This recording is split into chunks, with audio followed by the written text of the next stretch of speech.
안녕하십니까? 네, 정말 폭염으로 매일 그냥 무더운 날씨가 계속돼서 더위에 지치고 힘든 한 주간이 계속되는 것 같습니다. 그런데 오늘이 절기상으로 벌써 입추라고 합니다. 아마도 이번 주가 지나면 폭염이 많이 수그러들고 또 좋은 날씨가 이어질 것 같습니다. 하나님께서 더위에 지쳐있는 우리들에게 시원한 말씀으로 은혜 주시기를 기도합니다. 우리가 몸은 비록 지쳐있을지라도 귀를 열어서 이 시간 하나님의 말씀을 경청하여 들을 수 있기를 기도합니다. 오늘 말씀은 선한 사마리아 사람의 비유입니다. 비유 속에 나오는 이 제사장이나 레위인들은 누구보다도 하나님의 말씀을 잘 알고 또 율법을 철저히 지키고자 노력하는 사람들의 대표라고 볼 수 있을 것 같습니다. 그러나 그들은 율법을 잘 알고 있고 또 성전에서는 중요한 인물이었을지 모르겠지만 이웃 사랑을 실천하지는 않았습니다. 오늘 말씀은 아는 것으로 그치는 것이 아니라 이 행위가 강조되고 있습니다. 내가 실천해야 하는 이웃 사랑의 대상은 누구일까요? 오늘 말씀을 통해서 우리의 이웃이 누구인가 하는 것을 발견하고 이웃 사랑을 구체적으로 실천하는 자들이 되기를 기도합니다. 25절에서 29절을 보십시오. 어떤 율법교사가 일어나서 예수님을 시험하여 물었습니다. 선생님, 내가 무엇을 하여야 영생을 얻으리이까? 이 본문에 나오는 율법교사는 율법을 전문적으로 연구하는 율법 전문가였습니다. 그는 아마도 자기의 많은 성경 지식에 아주 자부심을 가지고 있었던 것 같습니다. 그가 가진 지식을 자랑하고 싶어 했고 또 이곳저곳을 다니면서 가르치기를 좋아했을 것입니다. 그는 예수님께 대한 소문을 듣고 나서 예수님이 듣보잡인지 아닌지 시험을 해보고자 했습니다. 예수님을 아래로 보고 시험 문제를 출제하듯 질문을 던진 것입니다. 선생님, 내가 무엇을 하여야 영생을 얻으리이까? 예수님은 이러한 그의 내면의 동기를 아셨습니다. 그래서 그에게 도리어 물으십니다. 율법에 무엇이라고 기록되었으며 내가 어떻게 읽느냐? 이에 대해서 율법교사는 그의 율법 실력을 뽐내듯이 아주 막힘이 없이 대답을 했습니다. 내 마음을 다하며 목숨을 다하며 힘을 다하며 뜻을 다하여 주 너희 하나님을 사랑하고 또한 내 이웃을 내 자신같이 사랑하라 하였나이다. 그는 신명기서 6장 5절과 또 레위기서 19장 18절 말씀을 인용해서 대답을 했습니다. 그는 평생 율법을 연구한 율법학자답게 아주 정확한 대답을 내놓았습니다. 율법의 핵심이 하나님 사랑 그리고 이웃 사랑이라는 것을 잘 알았습니다. 그는 율법의 핵심을 꿰뚫고 있었고 또 율법의 정신까지도 잘 알고 있었습니다. 유대인들에게 있어서 영생을 얻는다는 것은 하나님의 백성이 되겠다는 것을 의미했습니다. 하나님은 아브라함과 그 후손들을 하나님의 백성으로 삼겠다는 이 언약의 표징으로 할례를 행하도록 하였습니다. 할례는 하나님이 주신 언약을 믿는다는 그 믿음의 표현이었습니다. 이스라엘 백성들은 이 믿음의 할례를 통해서 하나님의 백성이 되었습니다. 또 하나님은 유월절 어린 양의 피로 이스라엘 백성들을 구원하시고 시내산에서 언약을 맺으심으로 하나님의 백성으로서 지켜야 할 규범인 율법을 그들에게 주셨습니다. 이 율법의 핵심이 되는 정신이 바로 하나님 사랑, 이웃 사랑이었습니다. 하나님이 이스라엘 백성들을 구원하시고 이 율법을 주신 목적은 하나님을 전심으로 사랑하고 이웃을 내 몸처럼 사랑하는 하나님 나라의 백성이 되게 하기 위함이었습니다. 아무리 외적으로 율법을 잘 지켜도 그 마음에 사랑이 없으면 영생을 받을 수가 없고 또 하나님의 백성이 될 수가 없는 것입니다. 하나님 나라는 위로는 하나님을 전심으로 사랑하고 옆으로는 이웃을 내 몸처럼 사랑하는 사람들의 모임인 것입니다. 타락한 인간의 본성으로는 이렇게 행할 수가 없습니다. 이는 성령께서 거듭나게 하시고 내면에 끊임없이 역사하심으로만 가능한 것입니다. 율법교사의 완벽한 답을 들으신 예수님은 무엇이라고 대답을 하셨습니까? 28절을 다 함께 읽어보겠습니다. 시작. 예수께서 이르시되 내 대답이 옳도다. 이를 행하라 그러면 살리라 시니. 예수님은 그의 율법 실력을 인정해 주셨습니다. 그러나 거기에서 만족하지 말고 행하라고 말씀하셨습니다. 이를 행하라 그러면 살리라. 우리는 여기서 영생이 어디에 있는가 한번 생각해 볼 수 있습니다. 우리가 영생에 이르기 위해서는 하나님 사랑, 이웃 사랑을 단순히 머리로만 알아서는 안 되고 구체적으로 행해야 한다는 것입니다. 하나님께서 우리에게 율법을 주실 때에는 단지 그 말씀을 머리로만 이해하고 지적인 유의를 즐기라고 주신 것이 아닙니다. 실제 삶 속에서 그 말씀을 행해봄으로 그 말씀의 기쁜 뜻을 맛보고 그 세계를 체험하라고 주신 것입니다. 믿음은 반드시 행함이 수반될 때 생명력이 있습니다. 예수님이 보실 때 이 율법교사의 문제도 아는 것은 많았지만 행함이 없는 것이 문제였습니다. 행함이 없었기 때문에 그에게는 영생의 기쁨도 감격도 그리고 확신도 없었던 것 같습니다. 그러면 예수님의 가르침에 대해서 율법교사는 어떻게 반응했습니까? 그는 예수님의 말씀 앞에 그렇게 살아보려고 했는데 잘 안 됩니다 하면서 자신의 부족함을 발견하고 겸손하게 주님의 은혜를 구하지 않았습니다. 오히려 그는 말했습니다. 29절을 보십시오. 그는 자신을 옳게 보이려고 예수님께 물었습니다. 그러면 내 이웃이 누구이니까?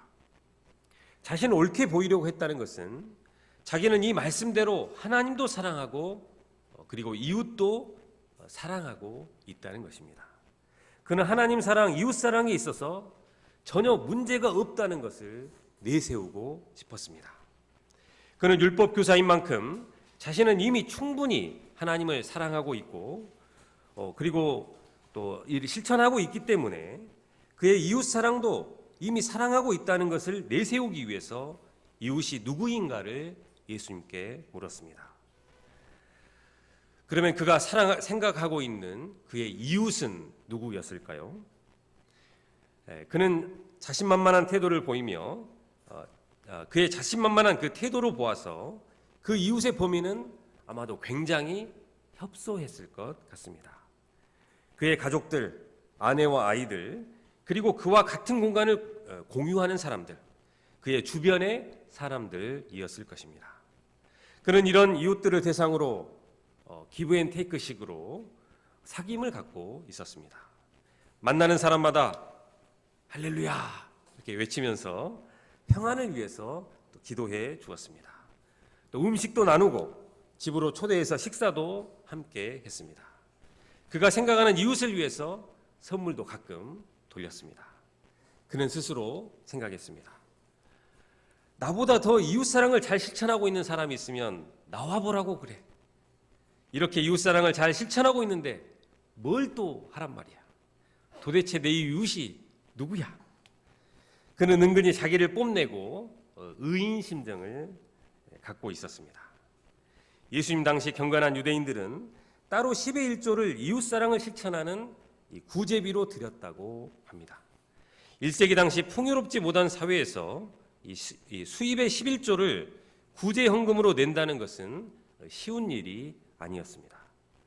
율법교사가 이를 실행했는지는 모르겠지만 만약 그가 실행을 했다면 율법교사는 자기를 옳게 보이려고 할 만했습니다. 그는 자신이 돕지 않는 이웃이 없다는 자신감을 뽐낼 만했습니다. 그런데 예수님은 이렇게 자신이 돕지 않는 이웃이 없다는 그런 자신감을 가지고 있는 그에게 과연 누가 진정한 이웃인가 한 가지 비유를 말씀해 주셨습니다. 30절에서 35절을 보십시오. 어떤 사람이 예루살렘에서 여리고로 내려가고 있었습니다. 예루살렘은 해발 790m이고 앞쪽에 보면 맨 뒤쪽에 있는 게 예루살렘입니다. 해발 790m이고 여리고는 사해 근처에 있으며 해수면보다 250m나 낮습니다. 본문의 그래프는 단면을 이렇게 그려 보여주고 있습니다. 이 두 도시는 직선거리로 22km이지만 실제로는 36km 정도 떨어져 있으며 고도 차이가 무려 1000m 이상이나 되었습니다. 그래서 지금도 이 예루살렘에서 여리고로 내려가는 길은 아주 구불구불하고 급한 내리막 길이라고 합니다. 그런데 당시에는 그 길이 아주 중요한 길이었습니다. 성전이 있는 예루살렘으로 왕래하는 길이었기 때문입니다. 예루살렘으로 가는 사람들은 제법 많은 여비를 가지고 다녔습니다. 그렇기 때문에 강도들은 이런 돈 많은 나그네를 노리고 있었습니다. 이 길 이름은 마알레 아둠밀이라고 불렀는데 붉은 비탈길이라는 뜻입니다. 예수님 당시에 피로 가득한 길, 또 피의 밭이라고 불렀다고 합니다.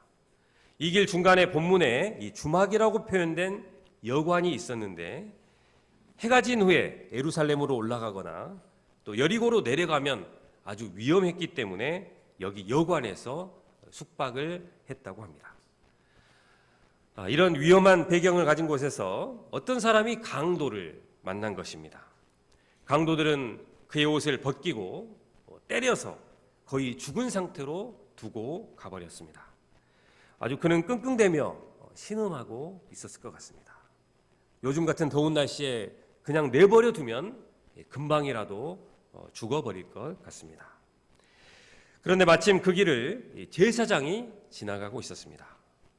율법교사는 여기까지 듣고 있다가 그래, 제사장이 그를 구해주겠구나 생각을 했을 것입니다.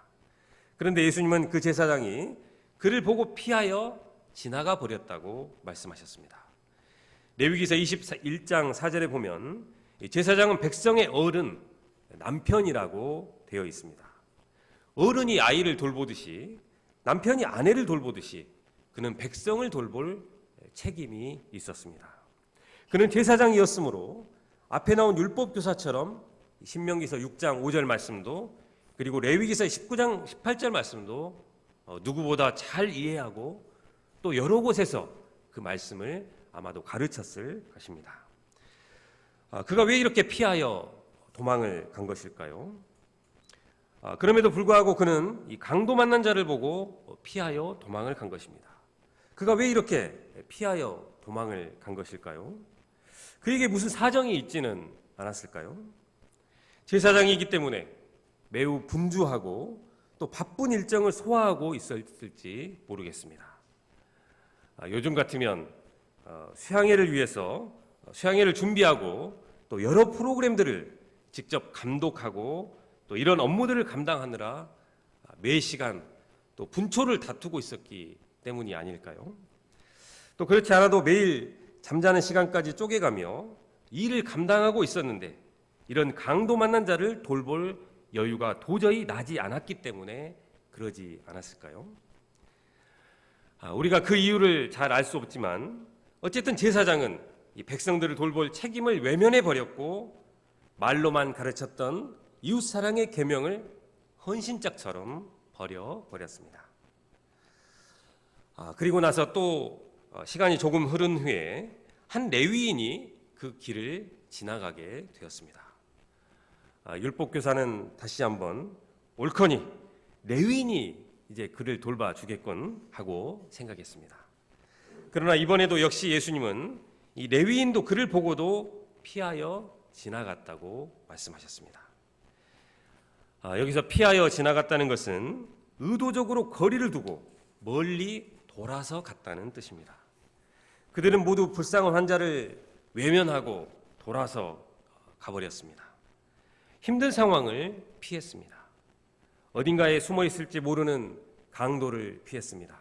또 언제 뒤따라올지 모르는 다른 사람들의 눈초리도 피했습니다. 괜히 이 사람에게 손을 댔다가 자기 몸에 묻을지도 모르는 흙먼지와 피를 피했습니다.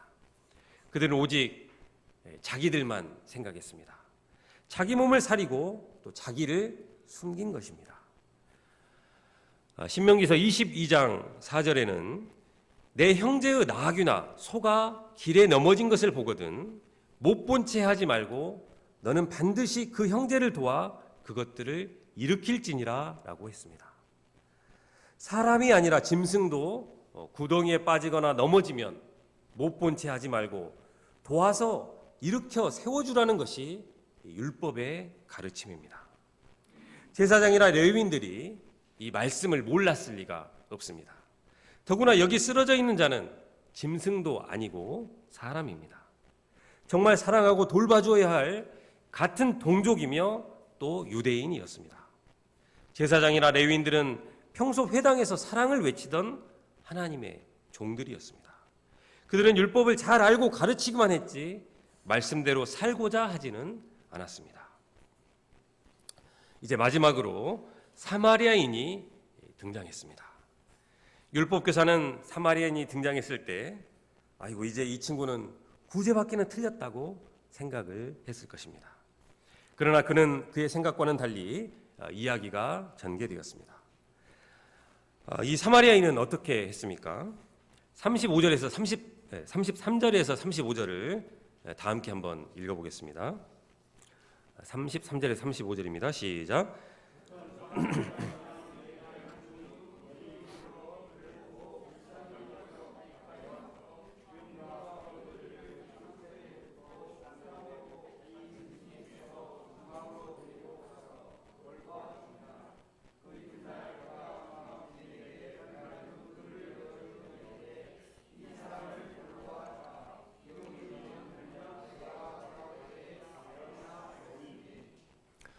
강도 만난 사람은 분명히 유대인이었을 것입니다.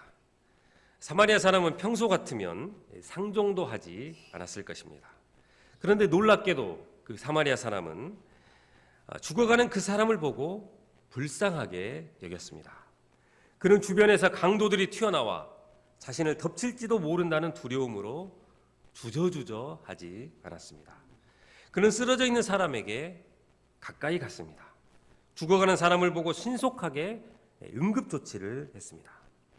여행용으로 가져온 포도주와 기름을 그 사람의 상처 부위에 붓고 발랐습니다.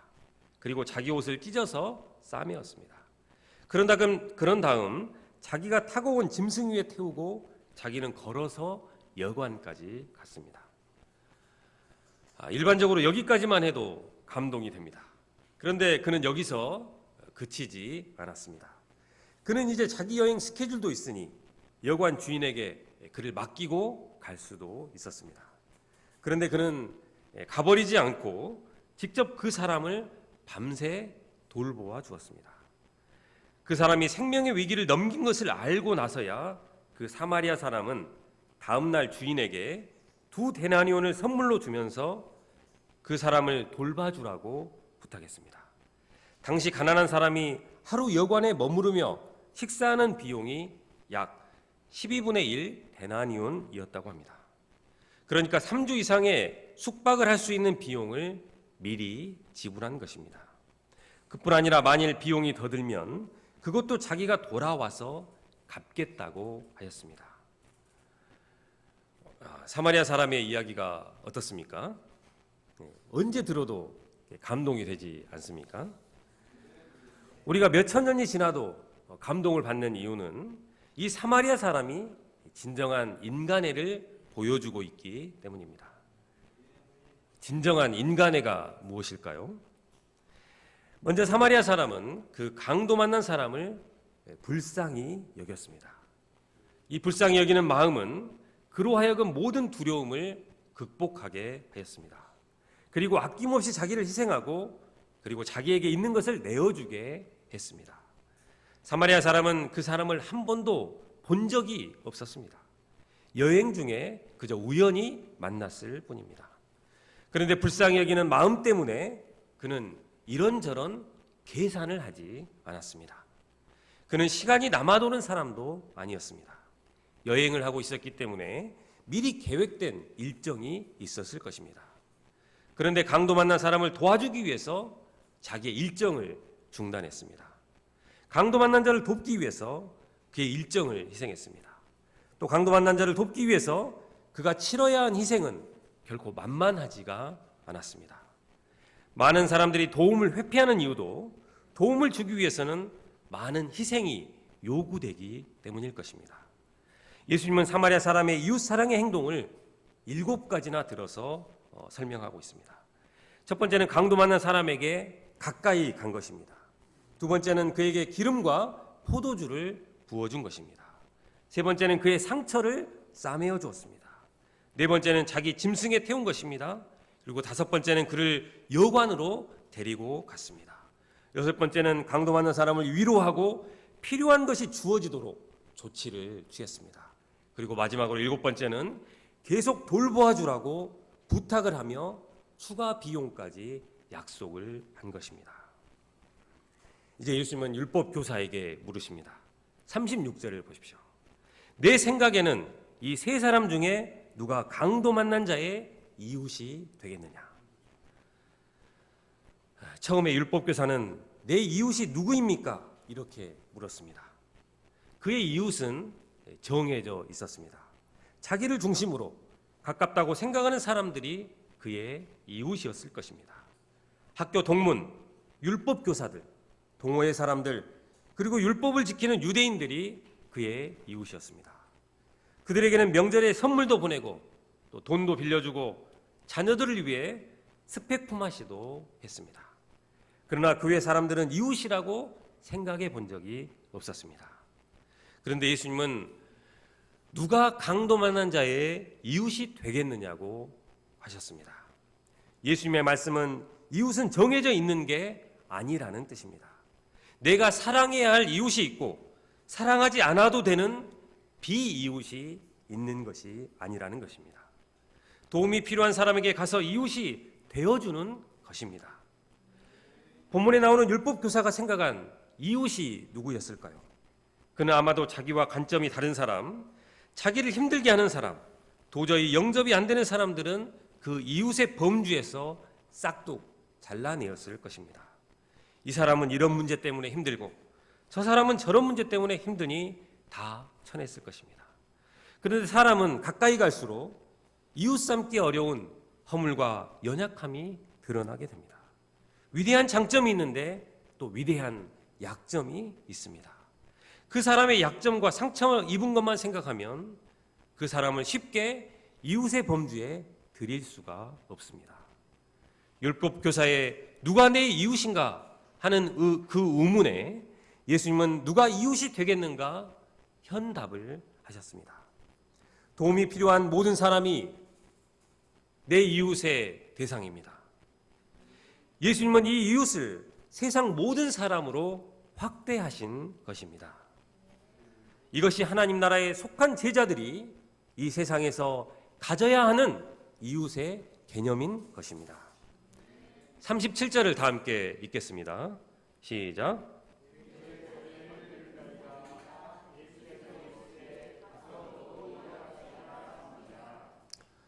율법교사는 차마 사마리아 사람이라고 대답하지는 못하고 자비를 베푼 자라고 대답했습니다.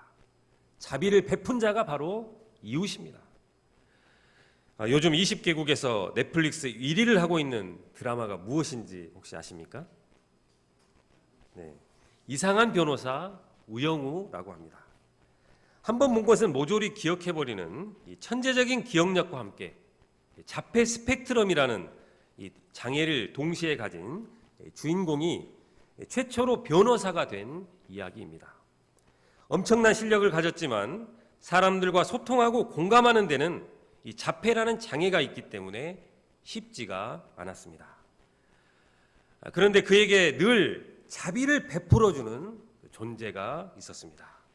우영우는 이것을 잘 기억을 했고 그래서 드라마에서 그녀를 봄날의 햇살이라고 불렀습니다. 우영우는 이렇게 그의 자비를 고백했습니다. 로스쿨 다닐 때부터 그렇게 생각했어. 너는 나에게 강의실 위치와 휴강 정보와 바뀐 시간표를 알려주고 동기들이 나를 놀리거나 속이거나 따돌리지 못하게 노력을 해. 지금도 너는 내 물병을 열어주고 다음에 구내 식당에 또 김밥이 나오면 나에게 알려주겠다고 해. 너는 밝고 따뜻하고 착하고 다정한 사람이야. 봄날의 햇살 최수연이야. 우리가 도움이 필요한 누군가에게 자비를 베풀어 줄 때 그의 이웃이 되고 그에게 우리는 봄날의 햇살처럼 따스한 존재가 되는 것입니다. 사실 본문에 나오는 이 선한 사마리아인은 예수님 자신을 가리키고 있습니다. 그리고 강도 맞는 자는 바로 우리였습니다.